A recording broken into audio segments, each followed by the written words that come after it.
Ito ang Arians. We'll talk about ego sa ibang lugar, ibang panahon. Pero itong Arians, itong kalaban ng aking Toro. Isa to sa mga pangunahing snowblower sa industriya. Kaya kasing level siya ng Toro. Ito yung they're bragging about this kasi made in the USA. Pero I'm a Toro guy. Kaya pareho silang malakas at reliable, quality, sabihin na natin.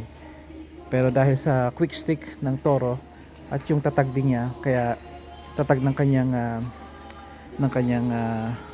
buong pagkakagawa, even the housing ay yun ang dahil kung nag-stick ako. Hindi pala to Arians, Craftsman to.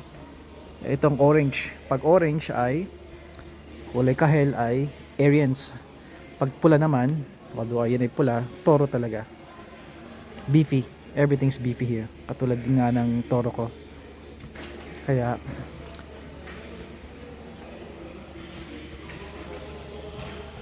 ang kuha kong Toro ay isa sa mga commercial at top of the line. Pinakamalaki nila actually. Isa sa pinakamalaki nila.